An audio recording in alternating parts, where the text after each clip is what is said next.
আমরা অচিরেই হাতিঝিলকে একটা সুন্দর বিনোদন কেন্দ্রে রূপান্তরিত করে লাইটিং, বসার ব্যবস্থা এবং সিকিউরিটির ব্যবস্থা করা হবে। উত্তর এবং দক্ষিণ সিটি কর্পোরেশন আপনারা জানেন যে 27টি এবং 29টি খাল রয়েছে।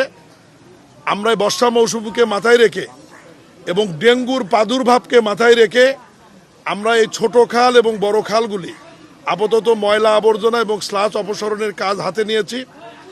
এরপরে আমরা 2টি কমিটি করে দিয়েছি। এই কমিটির মাধ্যমে আমাদের অবৈধ খালগুলি উদ্ধার করে সেই খালগুলিকে ডিমার্কেশন করা হবে এবং ডিমার্কেশন করার পরে খালগুলি দুই পাশে লাইনিং, দ্যাট মিনস রিটার্নিং বা গাইড ওয়াল নির্মাণ করে স্থায়ীভাবে খালগুলোকে সংরক্ষণের ব্যবস্থা করতে হবে।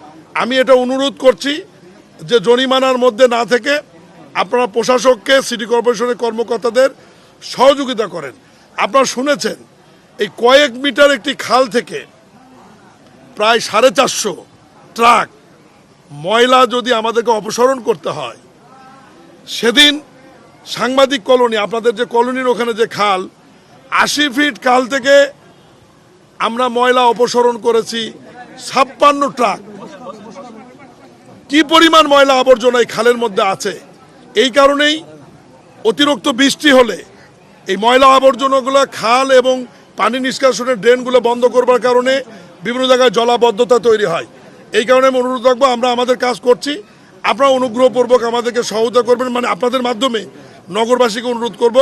আর এই কাজ আমাদের চলমান থাকবে, অব্যাহত থাকবে যতদিন সিটি কর্পোরেশন থাকবে, প্রশাসক থাকবে। ময়লা অপসারণ, খালবিল পুনরুদ্ধার, ডিমার্কেশন, লাইনিং, পরিষ্কার পরিচ্ছন্নতা কার্যক্রম আমাদের একদিনের জন্য বন্ধ হবে না। আন্তরিকতার সহিত এই কাজটি করা হয়নি।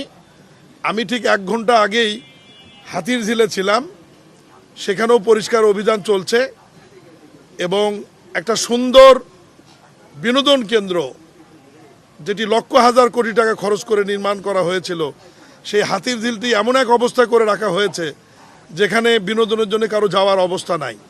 সেখানেও কাজ চলমান আছে। আমাদের নগরবাসীর স্বার্থেই করতে হবে, কারণ এই 27টি এবং 29টি খাল উত্তর এবং দক্ষিণের যদি আমরা সংরক্ষণ করতে না পারি, আমরা যদি ডিমার্কেশন করে লাইনিং করে যদি সচল রাখতে না পারি, এই নগরটি বসবাসের অযোগ্য হয়ে যাবে। দ্বিতীয় কথা হচ্ছে, আমাদের উভয় সিটি কর্পোরেশনে এক্সিকিউটিভ ম্যাজিস্ট্রেট রয়েছে। নগরবাসীকে অনুরোধ করব, আমরা ময়লা পরিষ্কার করার সাথে সাথে আপনারা আবার ময়লাগুলি নিয়ে এসে খালের মধ্যে ফেলছেন। ময়লা ফেলানোর নির্দিষ্ট জায়গা রয়েছে, নির্দিষ্ট জায়গায় ময়লা ফেলাবেন, সিটি কর্পোরেশন লোকজন ময়লা সংগ্রহ করে নিয়ে যাবে। এরপরে যদি কোনো বাড়ির মানুষ তার বাড়ির সামনে খালের উপরে বা মধ্যে যদি ময়লা আবর্জনা ফেলে, আমাদের নির্দেশনা দেওয়া আছে, সিটি কর্পোরেশনের এক্সিকিউটিভ ম্যাজিস্ট্রেট সাহেব আসবেন এবং বিধি মোতাবেক তাদের জরিমানা করা হবে।